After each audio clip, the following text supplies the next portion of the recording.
शुरू अल्लाह के नाम से जो बड़ा मेहरबान निहायत रहम करने वाला है। लाखों करोड़ों दरूदो सलाम नबी अकरम सैयदुल मुरसलीन ख़ातमुन नबिय्यीन हज़रत मोहम्मद मुस्तफ़ा सल्लल्लाहु अलैहि वसल्लम और आप सल्लल्लाहु अलैहि वसल्लम की आल औलाद पर। प्रोग्राम आवाम की आवाज़ के साथ मैं हूँ आपका मेज़बान राजा मोहम्मद अली मिन्हास। नाज़रीन, हम कोशिश करेंगे कि हम इस प्रोग्राम आवाम की आवाज़ में आवाम के छोटे से छोटे और बड़े से बड़े मसले को यहाँ पर हम ज़ेर बहस लाएँ, उसका कोई मुनासिब हल निकालें और इस प्रोग्राम आवाम की आवाज़ के ज़रिए से यहाँ होने वाली गुफ्तगू माहिरीन की राय को अरबाब इख्तियार तक पहुँचाएँ ताकि आवाम के मसाइल में खातर खा कमी लाई जा सके।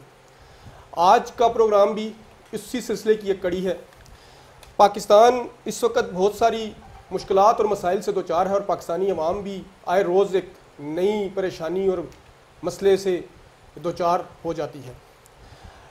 लेकिन आज हमने जो मौजू मुंतखब किया है वो है यूनिवर्सिटीज़ और कॉलेजेस के तालीमी मेयार और वहाँ पर मौजूद तलबा को दरपेश मसाइल। आज हमारे साथ इस प्रोग्राम में हमारे मोअज़्ज़ज़ मेहमान जनाब आसिम सईद डार साहब मौजूद हैं। आसिम सईद डार साहब शोबे दरस व तदरीस से कमोबेश 22 से 25 साल से वाबस्ता हैं और एक उस्ताद, बेहतरीन उस्ताद हैं और सिर्फ उस्ताद ही नहीं है बल्कि ये जहाँ शोबे दरस व तदरीस से वाबस्ता हैं वहाँ पर मौजूद तलबा के मसाइल से बखूबी आगाह हैं और उन मसाइल को हल करने में भी ये पेश रहते हैं और तालीम के हवाले से जितने भी अहम इश्यूज़ हैं उनके ऊपर बड़ी गहरी नज़र रखते हैं। इनका बड़ा वसी मुतालिया है। हम कोशिश करेंगे कि आसिम डार साहब से चंद अहम बुनियादी जो सवालात हैं उनसे हम आगाज़ करें और इनकी बेहतरीन जो आरा हैं उनको अरबाब इख्तियार तक पहुँचाया जाए ताकि जो तालीमी इदारों में तलबा को जो मसाइल दरपेश हैं उनका कोई बेहतर हल निकाला जा सके। खुश आमदेद आसिम डार साहब, बहुत शुक्रिया आपने हमें वक्त दिया। आपने बुलाया मुझे, बहुत शुक्रिया। शुरू करते हैं डार साहब। बहुत सारे मामलात हैं मौजूदा दौर में। जब एक तरफ कोरोना ने पूरे सिस्टम को अपनी लपेट में लिया हुआ है तो तालीमी निज़ाम भी उससे बड़ा बुरी तरीके से मुतासर हुआ है। मौजूदा दौर के अंदर जहाँ फ़ंड्स की नाकाफ़ी सलाहियत मौजूद है, वहाँ ख़राब इंफ्रास्ट्रक्चर है, ख़ुद मुख्तारी की कमी है, फ़ीसों में बहुत ज़्यादा इजाफ़ा है। तो आप क्या समझते हैं कि मौजूदा जो यूनिवर्सिटीज़ का निज़ाम तालीम है वो कब सामने आया और उसके क्या असरात मुरतब किए गए या क्या असरात उसके अवाम पर या तलबा पर पड़ेंगे? बेसिकली अगर हम तारीख़ में जाएं, पीछे जाएं तो 1956 में पहली तालीमी पॉलिसी है और उसके बाद 1974 में यूनिवर्सिटी ग्रांट्स कमीशन का क़याम। इसके दौरान में हमें हायर एजुकेशन के लिए काम नज़र आता है लेकिन ऐसा ज़्यादा काम नहीं है। जब 1974 में यूनिवर्सिटी ग्रांट्स कमीशन का क़याम आया तो उस वक्त क्योंकि भुट्टो साहब का एक नज़रिया था तो तमाम यूनिवर्सिटियों को कोमिया लिया गया। तो उस वक्त कुछ बेहतरी नज़र आई कि हर आदमी की पहुंच हायर एजुकेशन तक हुई और उस वक्त के लोग ज़्यादा बेहतर तालीम हासिल कर सके। उसकी वजह ये थी कि उस वक्त उसके अखराजात कम थे, ज़्यादा से ज़्यादा सहूलतें थीं और जहाँ जहाँ भी मौका मिल रहा था उनको तो वो यूनिवर्सिटियों का क़याम कर रहे थे, जिसकी वजह से ये एक निज़ाम चला हायर एजुकेशन का। लेकिन 2002 में जब मुशर्रफ साहब का दौर था तो उस वक्त डॉक्टर अताउर रहमान की ज़ेर क़यादत यूनिवर्सिटी ग्रांट कमीशन को तब्दील कर दिया गया हायर एजुकेशन कमीशन में। तो हायर एजुकेशन कमीशन के क़याम के बाद से आज तक ये सिलसिला इसी तरह चल रहा है। ये एक इदारा है जिसका बेसिक मकसद यूनिवर्सिटियों की बेहतरी, निसाब की बेहतरी, यूनिवर्सिटियों के करिकुलम की बेहतरी और उसके अलावा यूनिवर्सिटी से ज़्यादा बेहतर जो स्टूडेंट्स हैं उनको हासिल किया जा सके। इस सिलसिले में एक सिस्टम शुरू किया मुशर्रफ साहब के दौर में, बहुत सारे फंड्स के मुंह खोले गए इसके लिए और ये एक बड़ा कामयाब निज़ाम चल रहा था। लेकिन जो वक्त गुजरता गया मुसलसल इसके फंड्स में कमी आती जा रही है। तो ये एक बहुत बड़ा एक अलमिया है कि जिस जगह पे हमें अपने फ़ंड्स को इस्तेमाल करना चाहिए वहाँ पे इस्तेमाल नहीं हो रहे और हर साल फ़ंड्स की होने वाली कमी इसकी जो इफादियत है उसमें कमी करती जा रही है। सही है। डॉक्टर साहब, जैसा कि अभी आपने जिक्र किया कि फ़ंड्स की कमी उसकी इफादियत में कमी कर रही है, अभी जो मौजूदा बजट आया हमारा, उसके अंदर भी अगर हम देखें तो हमें ये देखकर बड़ी हैरत हुई कि बड़ी बेदर्दी के साथ HEC के फंड्स में बड़ी नुमायाँ कमी की गई, दीगर अखराजात में इजाफा किया गया। तो क्या दीगर जो इदारे हैं या दीगर जो इस मुल्क के वो हैं काम हैं, वो क्या तालीम से ज़्यादा ज़रूरी है कि आपने HEC की फ़ंड में कमी करके बाकी चीज़ों को आपने अहमियत दे दी? तो तालीम क्या उस तरीके से अहम नहीं है या उसके लिए फ़ंड्स की जो दस्याबी है उसके लिए अहम नहीं है? वो आप क्या समझते हैं इस बारे में? देखिए, मुझे नहीं समझ आ रहा कि क्यों इन फंड्स को कम किया जा रहा है और कोई उसकी लॉजिक भी नहीं है। जब टेबल पे बैठा जाता है हायर एजुकेशन कमीशन के लोगों के साथ, यूनिवर्सिटी के टॉप एलीट्स के साथ, रेक्टर्स, प्रो रेक्टर्स और चांसलर्स और वाइस चांसलर्स के साथ, तो फिर उस वक्त तो जो बात की जाती है उसमें इस ज़रूरत को समझा जाता है और वादे किए जाते हैं। लेकिन जब बजट आता है तो क्योंकि मेरा जो ख्याल है कि बजट वो लोग बना रहे हैं जिनको पाकिस्तान के मसाइल से शायद उनको सही इदराक नहीं है, जिसकी वजह से फिर जो नतायज आते हैं वो इसी तरह के आते हैं कि लास्ट 2 सालों में 3 सालों में बड़ी तसलसल के साथ बजट में कमी हो रही है। और हमारे बहुत सारे तलबा जो बैरून मुल्क जाते थे यहाँ से स्कॉलरशिप पे, उनकी स्कॉलरशिप पे भी कट्स लग रहे हैं, बल्कि बाज़ जगह पे तो ये तादाद कम होती जा रही है। लेकिन इसके लिए अरबाब इख्तियार को सोचना होगा और इसके बारे में ख्याल करना होगा। नाज़रीन, आसिम डार साहब हमारे साथ मौजूद हैं, हम इस पे मज़ीद भी डिस्कस करेंगे एक ब्रेक के बाद।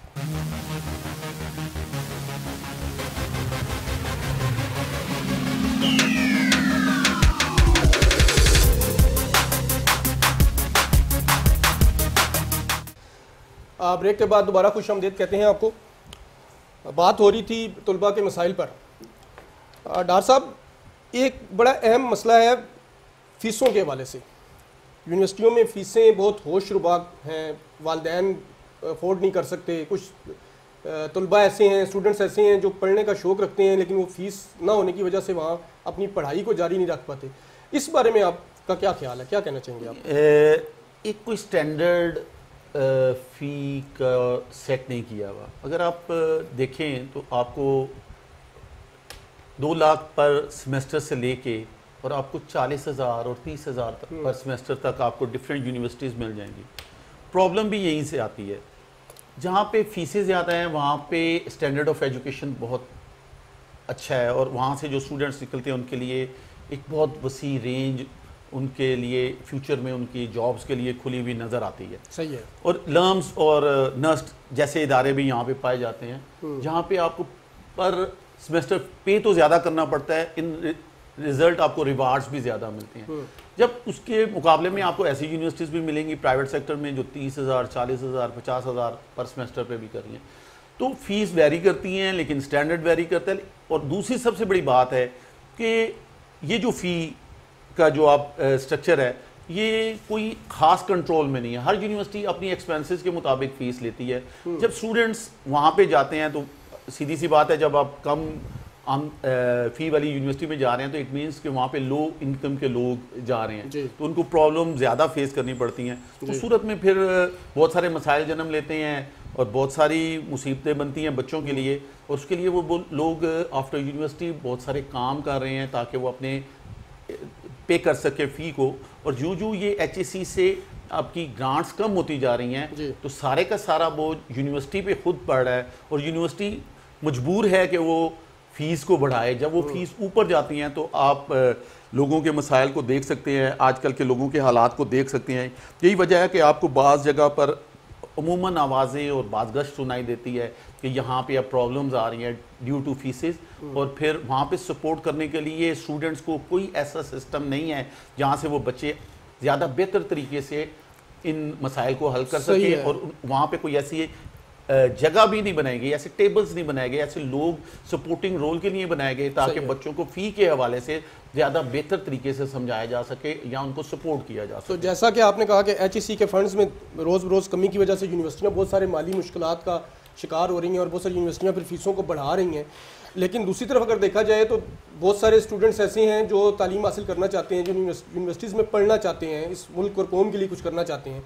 तो अगर यूनिवर्सिटीज़ उन फ़ीसों में इजाफा कर रही हैं तो क्या यूनिवर्सिटीज़ ने कोई ऐसा भी कोई फ्रेमवर्क बनाया है कि उन फीसों में उनको कुछ रियायत दी जा सके, उनको कोई इंस्टॉलमेंट की जा सके, ताकि वो बच्चे जो तालीम हासिल करना चाहते हैं उनकी ये ख्वाहिश पूरी हो सके? देखिए, मेरिट बेस्ड स्कॉलरशिप्स तो हैं, ठीक है, नीड बेस्ड भी स्कॉलरशिप हैं, लेकिन ये जो स्कॉलरशिप होते हैं ये यूनिवर्सिटी अपनी ज़रूरत के मुताबिक बहुत कम लोगों को देती है। सही है। और बढ़ती हुई फीस और जिस लेवल की फीसेज हैं पर सेमेस्टर, मैं नहीं समझता कि आज किसी रेडी वाले का बच्चा, किसी छाबड़ी वाले का बच्चा, किसी गरीब आदमी का बच्चा किसी यूनिवर्सिटी में एडमिशन ले सकता है। It is difficult for them कि वो उसको पे करें, उसको लेके चलें, और पूरे का पूरा एक 4 साल का पीरियड है। अब बीएस करने के लिए 4 साल चाहिए। पहले लोग बीए कर लेते थे फ्रॉम कॉलेजेस 2 साल में और बहुत कम पैसों में हो जाता था। अब वो तमाम कॉलेजेस में ये खत्म कर दिया गया। तो जब बीएस करना है दे हैव टू पे, और 4 साल पे करने हैं। जब इतने पैसे पे करने पड़ेंगे तो मेरे ख्याल में ये बहुत मुश्किल है। और अगर गवर्नमेंट सपोर्ट नहीं करेगी, गवर्नमेंट पब्लिक सेक्टर में यूनिवर्सिटीज़ और कॉलेजेस नहीं बनाएगी, तो ये जो एजुकेशन है एक ख़ास तबके से निकल के एलीट्स के पास चली जाएगी। सारा रोज़गार भी और सब कुछ, सब फ़ायदे जो है वो एलीट्स के पास चले जाएंगे। तो ये एक मसला तो है और इस पर गौर करना अरबाब इख्तियार को बहुत ज़रूरी है कि वो इस बात पे गौर करें ताकि हमारे पिछे हुए तबके को भी यूनिवर्सिटी एजुकेशन की सहूलत में यस्सर आ सके। पिछे हुए तबके को आपने बात की, इसका मतलब है कि तबकाती तकसीम इस यहाँ पर भी मौजूद है, तालीमी निज़ाम के अंदर भी आप समझते हैं कि तबकाती तकसीम मौजूद है, और इसको कैसे ख़त्म किया जा सकता है? जी हाँ जी, आप मैंने लम्स का नाम लिया, मैंने नस्ट का नाम लिया, तो उनकी जो पर सेमेस्टर फ़ी है वहाँ पे तो मैं और मिडिल क्लास के लोग और गरीब लोग तो सोच भी नहीं सकते उन यूनिवर्सिटीज़ में एडमिशन के लिए। तो फिर और उनके लिए इतना चाम है कि आफ्टर कंप्लीटिंग देयर ग्रेजुएशन और मास्टर डिग्री वो फौरन उनके लिए बहुत सारे रास्ते खुले हुए होते हैं। There are no interview for LUMS, no interview for नर्स, वो डायरेक्ट वहाँ पे जाते हैं और अपनी जॉब्स लेते हैं। तो आप खुद सोचें कि एक तबकाती तकसीम जो है वो एजुकेशन में भी सामने नज़र आ रही है। जिस ये तकसीम आहिस्ता आहिस्ता वाज़ेह होना शुरू हो जाएगी और इसको रोकने के लिए हमें काम करना होगा। तो डॉक्टर साहब, ये जो है बजट्स के अंदर बहुत सारी हुकूमतें शायद इसको कोई इतना अहम मसला नहीं समझती तालीम के असूल को, तो अगर हम इस पर बदतरीज गौर करें, अभी आपने जिक्र किया कि बहुत सारे ऐसे स्टूडेंट्स हैं जो जब फारुगुल तहसील होते हैं तो वो किसी न किसी फील्ड में चले जाते हैं। एलीट क्लास का भी आपने जिक्र किया, तबकाती तकसीम की भी बात हुई, लेकिन जो एक आम मजदूर मेहनत कश का जो बच्चा किसी तरीके से भी यूनिवर्सिटी पहुंच जाता है और वहाँ से वो फारुगुल तहसील होता है, उस यूनिवर्सिटी से फारुगुल तहसील होने के बाद उस मजदूर, उस मेहनत कश के बच्चे के लिए क्या मसाइल दरपेश होते हैं उसको, और उनको वो कैसे फेस करता है, उनके लिए आप क्या सजेशन करेंगे कि हुकूमत उनके लिए क्या कर सकती है? बेसिकली अगर तो वो बहुत ब्रिलियंट है और वो किसी ऐसी यूनिवर्सिटी से पढ़ चुका, फिर तो उसके लिए कोई प्रॉब्लम नहीं है, क्योंकि हमारे पास जो है आपकी एबिलिटीज़ पे बहुत सारे स्कॉलरशिप्स मौजूद हैं। इसी तरह बाज़ रिमोट एरियाज़ के लोगों के लिए यूएसएड और यूके एड जो है वो सपोर्ट करता है उन लोगों को, और वो बड़ी अच्छी यूनिवर्सिटी से पढ़ के उनके लिए भी बहुत सारे रास्ते खुल जाते हैं। सही है। प्रॉब्लम उन लोगों के लिए है जो आम यूनिवर्सिटी से, जो मीडियोकर किस्म की यूनिवर्सिटी से पढ़ते हैं, जब वो निकलते हैं तो फील्ड्स में उनके लिए बहुत ज़्यादा कंपटीशन है। सही है। और वो जब निकलते हैं तो बहुत सारे लोग ग्रेजुएशन के बाद उन्हें कुछ समझ बेहतर नहीं आ रही होती, तो ये उनके लिए एक मसला तो है और इसका हल तो गवर्नमेंट ही कर सकती है। यूनिवर्सिटीज़ हमारी अभी इस काबिल नहीं हुई कि वो उनको उस मेयार तक लेके आ सकें। यूनिवर्सिटीज़ अभी हमारी इस काबिल नहीं हुई कि उस मेयार तक लेके आ सकें। यहाँ हमने एक ब्रेक लेनी है छोटी सी, और ब्रेक के बाद हम दोबारा इस मौजू को आगे बढ़ाएंगे। We will take a break.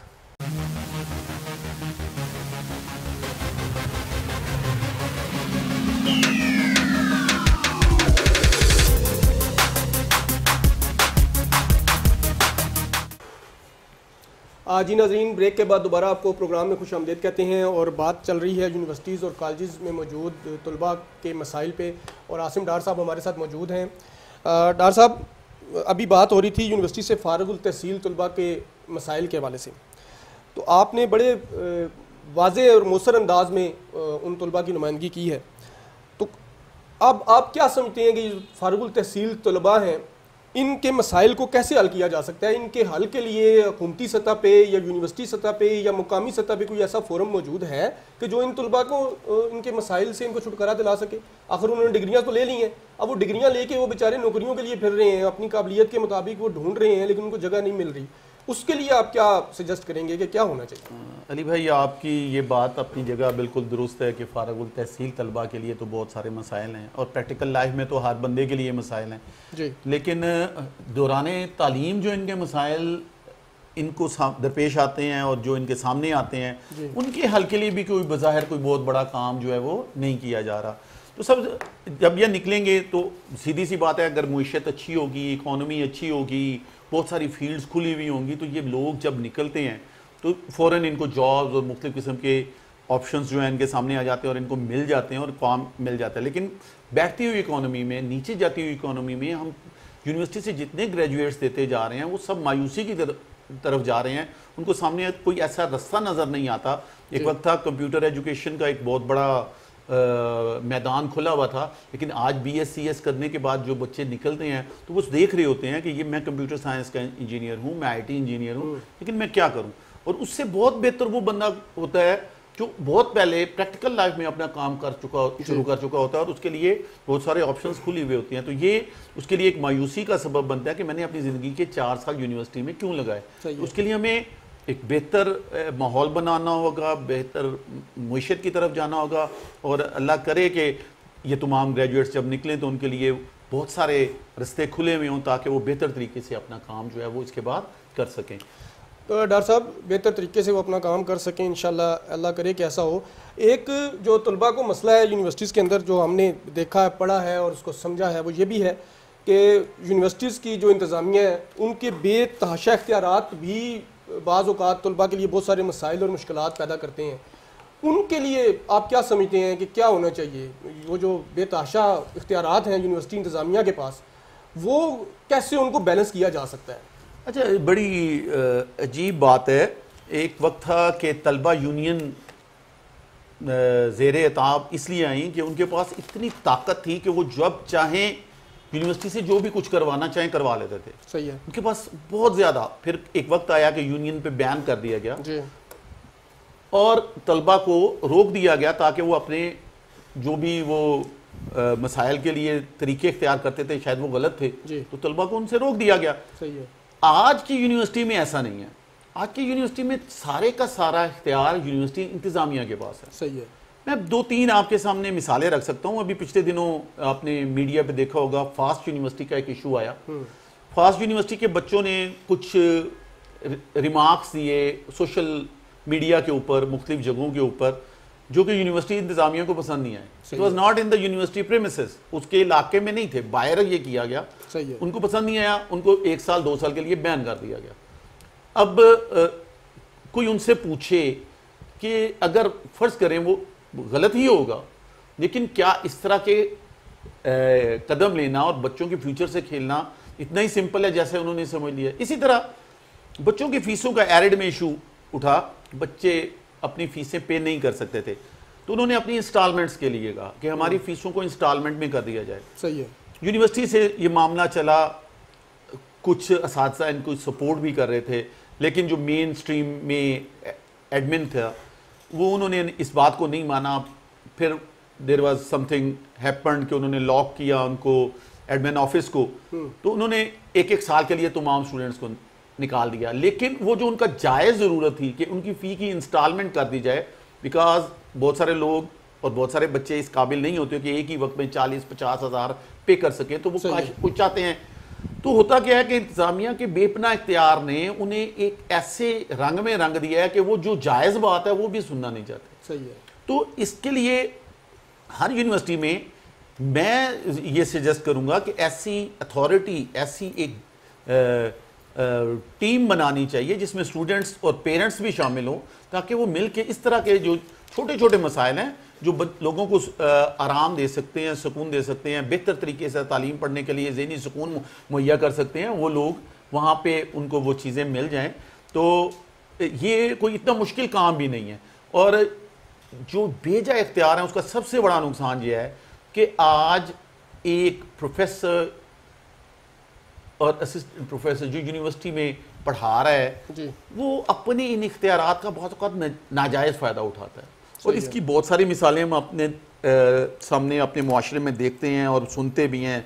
बन्नू के प्रोफेसर साहब की आपने वो सुनी होगी, जो कुछ जी, वो बिल्कुल। था एक मीडिया पे खासा वो इशू था, तो आपको वो सब कुछ पता है। और उसके अलावा जो इस इख्तियार का सबसे बड़ा नुकसान ये है कि क्लासेस जैसे भी हों, आपने कोई खास करिकुलम बनाया है या नहीं बनाया, आपने पेपर्स दे दिए, आपने ही पढ़ाया, आपने ही पेपर दिए, आपने ही चेक किए, आपने ही ग्रेडिंग्स कर दी, तो इस हालत में आप तलबा के सांसों को बंद ही समझे कि कोई आज़ादी नहीं है। उस सूरत में तालीमी निज़ाम भी, उसकी भी सांसें, या तालीम के असूल को भी सांसें जो हैं वो बंद ही समझे। ठीक है डॉक्टर साहब, तालीम के असूल को भी बंद ही समझें।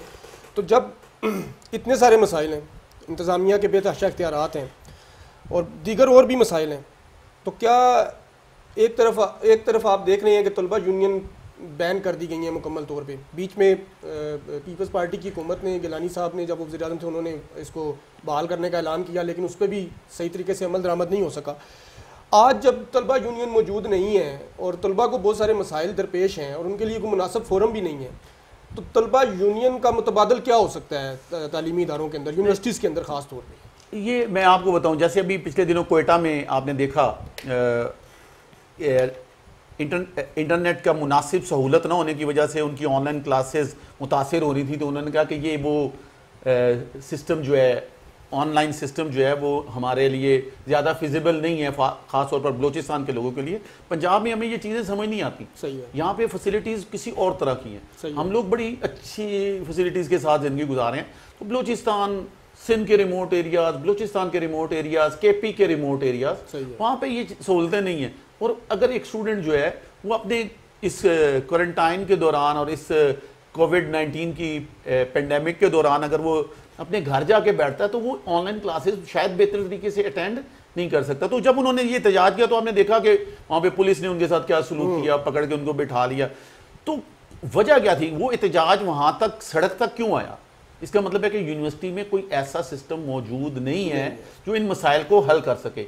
वहाँ पे एक ऐसी एसोसिएशन, ऐसी तंजीम, ऐसा कोई आप कह सकते हैं कि फैकल्टी में कोई ऐसी एक टीम बनानी चाहिए जो इन मसाइल को सुने, हल करे। और मैं ये समझता हूँ कि यहाँ पे दो लोगों का, अब प्राइवेट बेसिकली मेजॉरिटी जो यूनिवर्सिटीज़ हैं वो प्राइवेट हो गई हैं, तो वहाँ पे मेन जो उस टीम में पेरेंट्स और स्टूडेंट्स दोनों को शामिल होना चाहिए, जाके जो भी डिसीजन हो वो ज़्यादा बेहतर तरीके से। और उसके अलावा जो है, अगर स्टूडेंट्स काउंसिल का क़याम हो जाए और उनमें सियासी असर और रसूख ना हो, सही है, ठीक है, नॉन पॉलिटिकल, सिर्फ स्टूडेंट्स के इश्यूज़ के हवाले से, तो भी ये बहुत बेहतर जो है वो इंतज़ाम हो सकता है, ताकि तलबा बेहतर तरीके से और ज़्यादा आसानी से, ज़्यादा आज़ादी से अपनी तालीम को जारी रख सकें। तो डॉक्टर साहब, क्या ये मुमकिन नहीं है यूनिवर्सिटीज़ के लिए कि वो यूनिवर्सिटी सिंडिकेट में तलबा और वालिदैन के लिए कोई मुनासिब नुमाइंदगी का कोई इंतज़ाम किया जाए, ताकि इन मसाइल को हम बेहतर तरीके से इनको हल कर सकें? देखिए, सिंडिकेट की मौजूदा उसकी जो है कंपोजिशन क्या है वो तो मेरे जहन में इस वक्त नहीं है, लेकिन इन केस अगर वहाँ पे पेरेंट्स की और स्टूडेंट्स की नुमाइंदगी नहीं है, तो वहाँ पे अगर आप इन नुमाइंदों को डाल दें, तो मुझे उम्मीद है कि बहुत बेहतर नतीजे आएंगे, क्योंकि वो लोग डायरेक्ट मसाइल का शिकार हैं। और एक और जो अहम बात है कि पेरेंट्स, अगर आज आप यूनिवर्सिटी में जाएं तो हमें बिल्कुल प्रॉपर कोई निसाब नज़र नहीं आता। हर एक ही यूनिवर्सिटी में अगर 2 प्रोफेसर पढ़ा रहे हैं, तो एक जो पढ़ा रहा है दूसरा वो नहीं पढ़ा रहा। सही है। और ये एक बड़ा अजीब सा निज़ाम है। तो हायर एजुकेशन कमीशन को इस पे भी नज़र रखनी है कि क्या वो अप टू द मार्क हैं यूनिवर्सिटी स्टैंडर्ड्स, सही है, जो वो चाहते हैं तालीम वहाँ तक पहुँच रही है, उस स्टैंडर्ड तक आ रही है। तो ये जब सिंडिकेट में पेरेंट्स होंगे और स्टूडेंट्स भी होंगे, तो वो अपनी शिकायत वहाँ पे भी रख सकते हैं, तो यूनिवर्सिटी लेवल पे इनको सॉल्व किया जा सके। लेकिन ये बेहतर जानते हैं कैसे इसकी कंपोजिशन क्या है, कैसे इनको इकट्ठा करना है, तो ये लेकिन एक तजवीज़ है, अगर ये कर लिया जाए तो ये बहुत अच्छा होगा। डॉक्टर साहब, इससे पहले कि मैं निजी स्कूलों की तरफ आऊँ, उनके मसाइल पे आपसे बात करूँ, मैं यूनिवर्सिटीज़ और कॉलेज से मुतल्लिक़ एक आखिरी सवाल आपसे करना चाहूँगा। वो ये है कि मौजूदा 3-4 महीनों से पूरी दुनिया ही एक आलमी वबा की लपेट में है और पाकिस्तान भी उससे मुतासर है और यहाँ का दीगर शोबे भी बड़े बुरी तरीके से मुतासर हुए हैं। तो अब जब कि देखा जा रहा है कि हुकूमत पाकिस्तान ने स्मार्ट लॉकडाउन की एक इस्तेलाह इस्तेमाल करते हुए बहुत सारी जगहों पर मार्केट्स को खोल दिया, कारोबारी मराकज़ खोल दिए, दीगर जो आवाम की ज़रूरियात की जगह हैं उनको भी खोल दिया, लेकिन तालीमी इदारे बदस्तूर बंद हैं, यूनिवर्सिटीज़ बंद हैं। और यूनिवर्सिटीज़, अभी आपने जिक्र किया ऑनलाइन क्लासेस का, कोयटा बलूचिस्तान खासा मुतासर है ऑनलाइन क्लासेस की वजह से। सिंध के दूर दराज इलाकों में भी ये प्रॉब्लम है। पंजाब का आपने जिक्र किया, पंजाब में भी अगर हम जनूबी पंजाब की बात करें तो जो उसके सिंध के बॉर्डर एरियाज़ हैं वहाँ पर भी ऑनलाइन क्लासेस लेने में खासी दुश्वारियाँ हैं। लेकिन जब सब कुछ ओपन किया जा रहा है स्मार्ट लॉकडाउन के तहत, मार्केटें खुल रही हैं, बाज़ार खुल रहे हैं, तो क्या यूनिवर्सिटीज़ की क्लासेस और कॉलेजेस के अंदर जो क्लासेस हैं उनका अमल शुरू नहीं किया जा सकता हिफाजती और एहतियाती तदाबीर को, इंतजामात को इख्तियार करते हुए? क्या ऐसा मुमकिन नहीं है हुकूमत के लिए? बहुत मुझे तो नहीं नज़र आता कोई ऐसी कोई मुश्किल है इसमें, क्योंकि SOPs के हवाले से तो अब बच्चा बच्चा जानता है कि मुझे क्या करना है। बहुत सिंपल है, यूनिवर्सिटीज़ खोलें, कॉलेजेस खोलें और SOPs के तहत खोलें। जो बच्चा SOPs को फॉलो नहीं करता उसको बंद कर दें, उसको रोक दें, उसको क्या क्या ऑनलाइन क्लासेस दें और ज़्यादा से ज़्यादा बेहतर तालीम हो और जितनी ज़्यादा सहूलतें दी जा सकती हैं वो बच्चों को दें, क्योंकि ये प्रॉब्लम है। क्लासरूम बहुत इंपॉर्टेंट है। जब आप किसी लेक्चर डायरेक्ट किसी टीचर से लेते हैं तो वो बहुत इंपॉर्टेंट है, वहाँ पर आपकी ज़्यादा बेहतर तवज्जो होती है, ज़्यादा बेहतर तरीके से पढ़ सकते हैं। तो यूनिवर्सिटीज़ का खुलना और कॉलेजेस का खुलना ये तो लाजमी अमल है, देखें कब होता है, लेकिन इंशाल्लाह हो जाएगा। एक ऐलान ये भी सुनने में आया डार साहब के तमाम स्टूडेंट्स को प्रमोट कर दिया गया है, कुछ इजाफी नंबर्स देकर, उनकी सबका काबिलियत को देखते हुए, उनकी डिग्रीज को देखते हुए उनको प्रमोट कर दिया गया है। आप इससे किस कदर मुतमईन है कि क्या ये होना चाहिए, और अगर नहीं होना चाहिए तो क्यों नहीं होना चाहिए? एक तो ये बहुत अच्छा किया, यूनिवर्सिटी लेवल पर ये काम नहीं किया, ठीक है। यूनिवर्सिटी लेवल पर ये इन्होंने ये जो कुछ भी है आपको नज़र आएगा मैट्रिक लेवल पे और इंटर लेवल पे, दैट्स फाइन कि उन्होंने यूनिवर्सिटी लेवल पे इस तरह के काम नहीं किए, क्योंकि सीधी सी बात है कि आप जब इस तरह के करते हैं, प्रमोशंस करते हैं, तो ना वो बच्चे के हक में बेहतर है ना निज़ाम के हक में बेहतर है। तो मैं तो ऐसी किसी भी प्रमोशन के हक में नहीं हूँ। तो और बहुत अच्छा है कि हायर एजुकेशन कमीशन में कम से कम इस तरह का कोई स्टेप नहीं लिया गया। अच्छा, हम बात करते हैं निजी स्कूल्स के हवाले से। उससे पहले हम एक छोटी सी ब्रेक लेंगे नाज़रीन, और ब्रेक के बाद हम दोबारा हाजिर होंगे, निजी स्कूल्स के मसाइल पर गुफ्तगू करेंगे। बहुत शुक्रिया।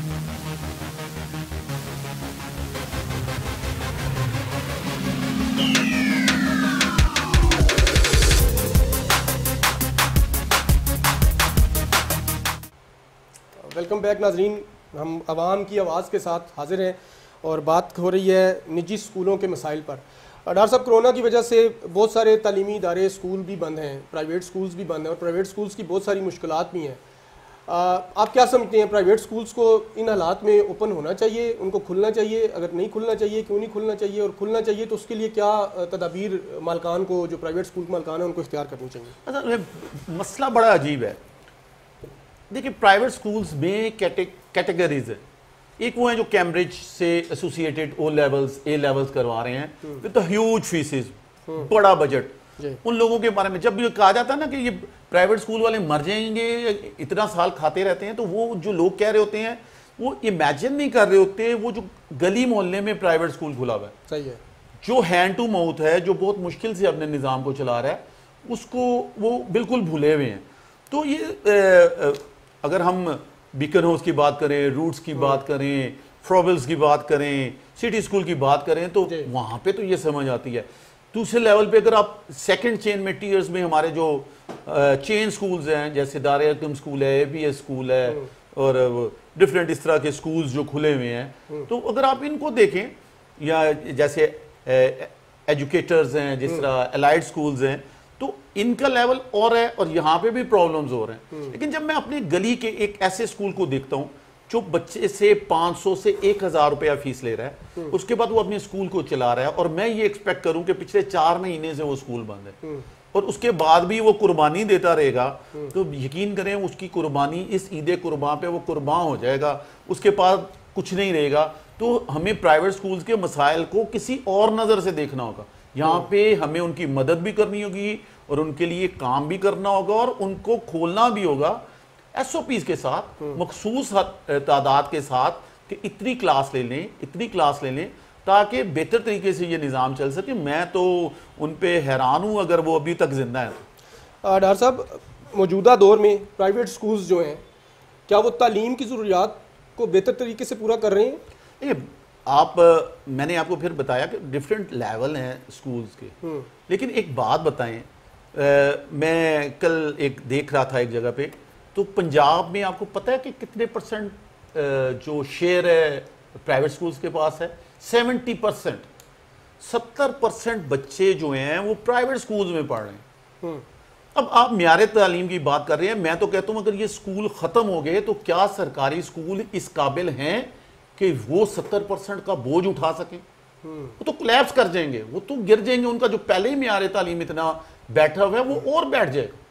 कहां पे वो इन बच्चों को एडजस्ट करेंगे? इट मीन्स कि इनका होना बहुत जरूरी, इनका जिंदा रहना बहुत जरूरी है। अब ये जब जिंदा रहेंगे तो वक्त के साथ साथ तब्दीली आती है। सही है। पहले कभी किसी ज़माने में होता था मैट्रिक और 8वीं की पढ़ी हुई बच्चियां पढ़ा रही होती थी, अब नहीं है। अब तो हर घर में आप देखें ग्रेजुएट्स हैं। ऐसे ही। तो आप कैसे कह सकते हैं कि म्यारे तालीम बुरा है? अच्छा म्यारे तालीम दे रहे हैं और ये इंप्रूवमेंट की तरफ जा रहा है। इस सिस्टम ने इतना बड़ा बोझ उठाया हुआ है और इतनी अच्छे तरीके से वो मदद कर रहा है गवर्नमेंट सेक्टर की, तो मुझे नहीं लगता कि हम इसको किसी तरह भी ज़ाया होने दें। हमें तो इनको सपोर्ट करना चाहिए। आज इनको खोलें, जब ये खुलेंगे तो इनकी फीसें आएंगी। मैंने एक दो मेरे प्रिंसिपल्स हैं, बड़े अच्छे दोस्त हैं, तो मैंने उनसे बात की, मैंने कहा सुनाएं, तो कहते हैं सर जी क्या बताएं, 30% 25% लोग हैं जो फीसें दे रहे हैं, उसमें भी गवर्नमेंट ने 20% इनको कम करके लेने का कहा है। तो अब आप खुद सोचें कि उनकी 25% जो आमदन है उसमें से भी 20% लेस हो रहा है। सही है। तो उनको क्या मिल रहा है? जहाँ से उनके रेंट नहीं, किसी 70% स्कूल रेंट पे चल रहे हैं, रेंट की बिल्डिंग्स में चल रहे हैं, उनके टीचर्स की पेज हैं, तो वो सर्वाइवल ही मुमकिन नज़र नहीं आ रहा। तो देखना पड़ेगा इस मसले को, बड़ा सीरियसली गवर्नमेंट को देखना होगा। इनको सपोर्ट करें, फाइनेंशियली सपोर्ट करें, मॉरली सपोर्ट करें, या स्कूल को खोल के उनको सपोर्ट करें। कोई ऐसा SOPs बना के उनको रास्ता दें ताकि वो जिंदा रह सकें। अच्छा डॉक्टर साहब, प्रोग्राम के बिल्कुल आखिरी लम्हात में हम एक सवाल जो मेरे जहन में आ गया, अभी कुछ दिनों पहले असेंबली में भी उस पर बात हुई कि 20 मार्च 2023 से मुल्क के अंदर प्ले ग्रुप से लेके 5th स्टैंडर्ड तक एक यकसा निज़ाम तालीम को राइज किया जाएगा, जो 73 सालों में नहीं हो सका। वो आप क्या समझते हैं कि वो इस एक साल में हुकूमत ये है या कोई भी है, क्या उसके लिए ये मुमकिन होगा कि वो तमाम मुल्क के तालीमी इदारों को प्ले से 5th स्टैंडर्ड तक एक यकसा निज़ाम तालीम दे सके, एक यकसा निसाब मुहैया कर सके और तमाम तालीमी इदारे उस निसाब को कबूल करने के लिए तैयार होंगे? यकसा निसाब वक्त की ज़रूरत तो है, लेकिन उसका क्या होमवर्क है? प्रॉब्लम सिर्फ ये है कि विदाउट होमवर्क हम कोई भी काम करने जाएंगे तो नाकाम होंगे। यहाँ पे भी वही नज़र आ रहा है कि यकसा निसाब तो लाने की बात हो रही है, लेकिन होमवर्क नज़र नहीं आ रहा। यहाँ पे भी डिफरेंट टीयर्स हैं प्राइवेट इंस्टीट्यूशन की। क्या रूट्स बीकनोस उस स्टैंडर्ड से नीचे आना चाहेंगे? और क्या एक आम छोटे लेवल का गली मोहल्ले का स्कूल के टीचर इस काबिल हैं कि आप एक उस लेवल का अगर निसाब दे दें तो वो उसको पढ़ा सकेंगे? दोनों सूरतों पे ना हमने यहाँ पे टीचर्स पे कोई काम किया हुआ है, ना हमने वहाँ पे स्कूल्स पे कोई काम किया हुआ है। तो फिर भी मेरी दुआ है कि अगर यकसा निसाब आ जाता है तो वो वक्त की ज़रूरत है, लेकिन क्या वो आएगा और कैसे इम्प्लीमेंट होगा इस मामले में क्लियर नहीं है। तो हम लोग दुआ कर सकते हैं कि अल्लाह ताला इन्हें कामयाबी दे और ये सिलसिला जो है वो चल सके। हम लोग दुआ कर सकते हैं कि अल्लाह ताला इनको कामयाबी दे और ये सिलसिला आगे चल सके। नाजरीन, आवाम की आवाज़ के प्रोग्राम का वक्त यहाँ पर आज ख़त्म होता है। हम एक नए मसले के साथ इंशाल्लाह बहुत जल्द आपकी खिदमत में हाजिर होंगे और उम्मीद है कि आज जो गुफ्तगू यहाँ पर आसिम डार साहब ने की उससे हमारे अरबाब इख्तियार भी मुस्तफ़ीद होंगे और वो इन तलबा के और यूनिवर्सिटीज़ के जो मसाइल हैं उनमें खातर खा कमी लाने में अपना बुनियादी और कलीदी किरदार अदा करेंगे। आखिर में सिर्फ ये कहूँगा कि इकबाल ने कहा था कि मोहब्बत मुझे उन जवानों से है जो सितारों पर डालते हैं कमंद। नौजवान इस मुल्क के लिए एक इंतहाई अहमियत की हामिल जो हैं लोग हैं, वो एक माशरे में रीढ़ की हड्डी की हैसियत रखते हैं। लिहाजा अरबाब इख्तियार से सिर्फ यही गुजारिश है कि इस रीढ़ की हड्डी को टूटने से, इसको ख़राब होने से बचा लीजिए। अल्लाह ताला पाकिस्तान का, मेरा, आपका, हम सब का हामी और नासिर हो। बहुत शुक्रिया।